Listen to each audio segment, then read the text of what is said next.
2025 SLST 11-12 এই মুহূর্তে সবচেয়ে বড় দুটো আপডেট আমি তোমাদের এই ভিডিওতে দিচ্ছি। তোমরা ভিডিওটা একটু মন দিয়ে দেখো, আশা করি সব কিছু ক্লিয়ার হয়ে যাবে। দুটো আপডেট কি, এক, প্যানেল প্রকাশ কবে হবে? 7 জানুয়ারি হওয়ার কথা ছিল, সেটা কবে হবে সেটা বলছি। দ্বিতীয়ত, 11-12-এর প্রচুর ক্যান্ডিডেট বাদ গেছে, তোমরা নিজেরা দেখেছো। সে জায়গায় সেকেন্ড লিস্ট বার হবে কি না, অরিজিনাল খবর কি, সেটাও আমি তোমাদের এই ভিডিওতে বলবো। আর বার হলেও কবে হবে সেটাও বলবো।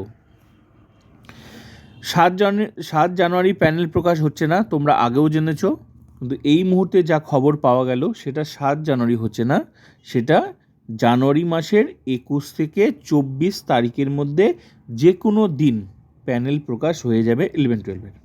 21 থেকে 24 এই মুহূর্তে পাওয়া খবর আমি তোমাদের সামনে তুলে ধরলাম।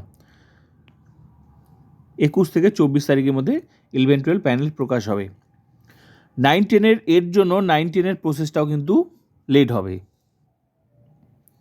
প্যানেল প্রকাশ হবে, তারপর কিন্তু 9-10 প্রসেস কিন্তু ভালোভাবে চলবে। আর এই যে প্রচুর ক্যান্ডিডেট বাদ গেল 11-12-এ, এর জন্য সেকেন্ড লিস্ট বার হবে কি না, সেকেন্ড লিস্ট কবে বার হবে এই ডেটটা এই মুহূর্তে কিন্তু কোনো খবর নেই যে সেকেন্ড লিস্ট কবে বার হবে। কিন্তু এর জন্য অপেক্ষা করতে হবে, কারণ রেশিও যে সাবজেক্টে যে ক্যাটাগরিতে কমেছে, যে সাবজেক্টে কমেছে, সেখানেই কিন্তু সেই রেশিও পূরণ করার জন্য কিন্তু তোমার কল হবে, সেকেন্ড লিস্ট ডাকবে।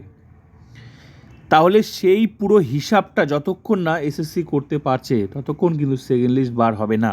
এটা কিন্তু সময় সাপেক্ষ, তাই এর জন্য কিন্তু অপেক্ষা করতে হবে সেকেন্ড লিস্টের জন্য। এটার এক্সাক্ট কোনো খবর নেই, কবে বার হবে এই নিয়ে সেভাবে কোনো খবর পাওয়াই যাচ্ছে না সেকেন্ড লিস্ট কবে বার হবে। কিন্তু আশা আছে সেকেন্ড লিস্ট বার হবে, আশা আছে, কারণ অনেক ক্যান্ডিডেট কিন্তু বাদ গেছে। পুরো হিসাবটা যতক্ষণ না করতে পারবে ততক্ষণ কিন্তু সেকেন্ড লিস্ট বার হবে না। তো এটা নিয়ে সেরকম কোনো খবর নেই, যেটুকু আমার ছিল জানার আমি সেটুকু জেনে আমি এটুকুই পেলাম যে সেরকম কোনো খবর নেই। তো এটুকুই জানার দরকার ছিল। আর প্যানেল কিন্তু 21 থেকে 24 তারিখের মধ্যে 11-12 বার হবে, এর জন্য 9-10 প্রসেসটাও ডিলে হয়ে যাচ্ছে।